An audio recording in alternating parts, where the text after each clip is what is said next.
Greetings everyone, NYTN here. Just a quick video to bring you up to speed on the Senator Grassley review of 6 media-based ministries. These are also known as the televangelist investigations. They recently wrapped up and Grassley has issued a report.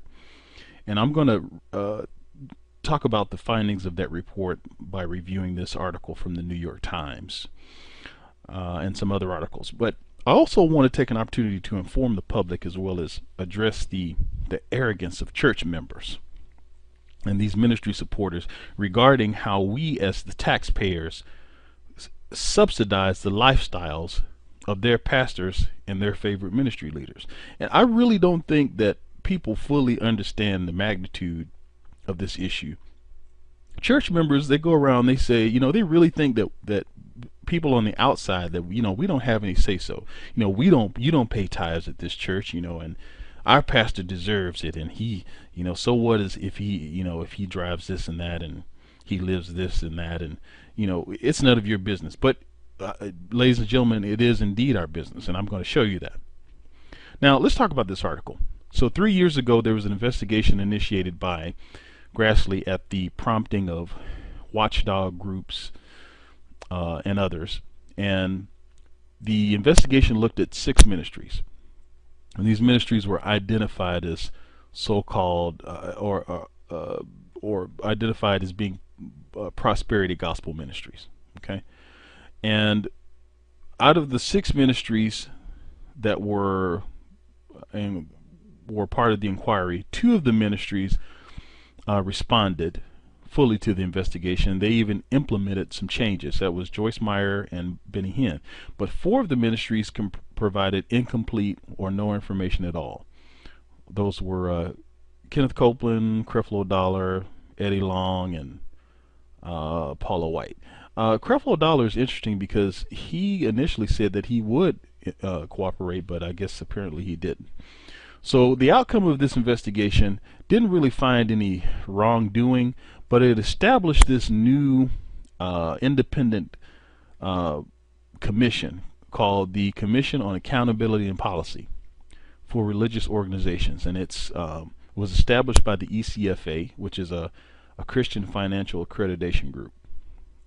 And basically this commission's job is to basically pick up where Grassley left off and to look at issues like the whether or not they should be required to file more detailed financial reports like other nonprofits do, look into exclusions, these housing allowances that the clergy are getting, whether or not they're justified.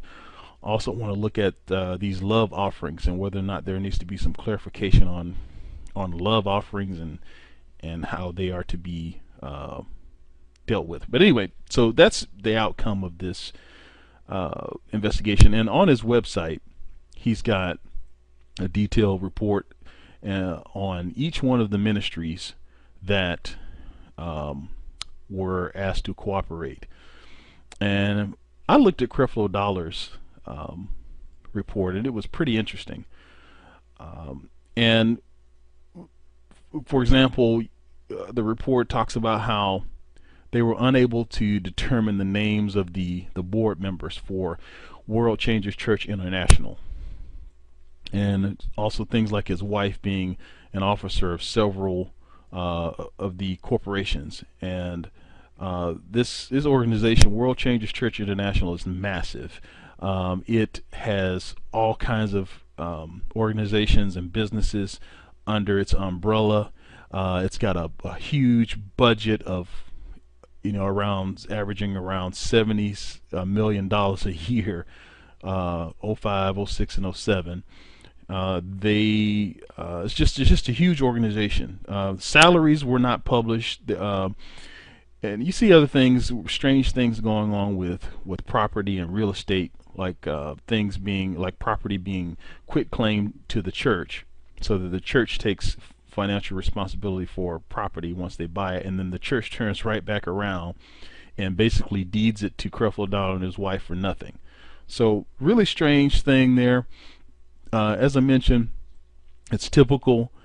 I want you to take a look at something. I want to let's take a look at, for example, Jesse Duplantis. He's another mega ministry or televangelist. He was not part of the investigation, but take a look at this story where he is having a mansion built, but it's being built by the ministry. The 5-bedroom, more than 7-bathroom house with a home theater will cost about $3 million to build. 7-bathroom because house the ministry is costing the owner, $3 million. it won't be subject to paying any property taxes. And the money. Okay, so this is a $3 million mansion being built in New Orleans, and it's being built by the.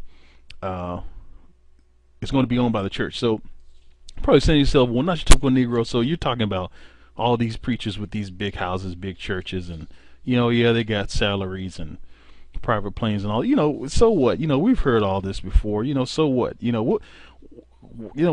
Why does this matter? Well, ladies and gentlemen, sometimes to get a point, get across the seriousness of a matter, you need an older white man to speak on it. Now, I'm kind of joking, but some of you know I'm kind of serious. So, I went. Where can I find an older white man to kind of get the point across as to why this matters? Oh, I think I found one. Let's take a listen. Every one of your listeners is paying for Jesse Duplantis' lifestyle. Mm-hmm. Explain how. Because how every dollar that he's taking in comes in from donations. Donations.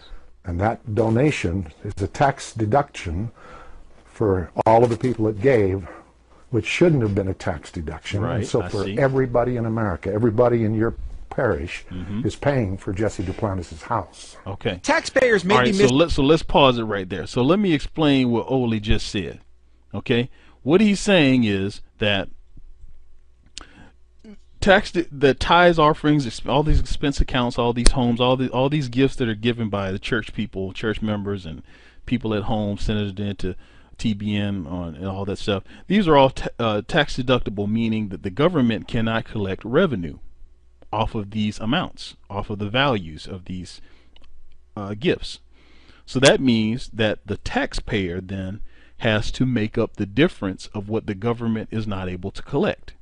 So we're subsidizing or paying for, like, for example, I live in Georgia, and I don't want my state tax dollars paying for Eddie Long and Creflo Dollar to live in mansions and drive Bentleys, and I don't want to basically pay for them to abuse people, or at least in Eddie Long's case. As a taxpayer, I'm subsidizing all that. And I don't want my federal tax dollars paying for Jesse Duplantis' ministry-owned mansion all the way over in Louisiana. Why can't he buy his own mansion? He's got enough money. Why can't these people buy stuff with their own money that they earn from the sweat of their own brow? Why is it they're making all this money off of the church, off of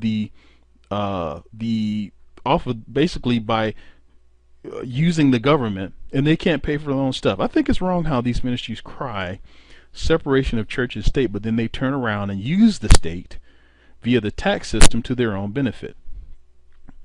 I think that's wrong. It's morally wrong. And I'm looking forward to seeing some changes that are long overdue, and it's a shame that the government has had to step forward instead of the church policing itself. So that's all I have to say on the matter. Looking forward to hearing your comments. Take care, ladies and gentlemen, and God bless.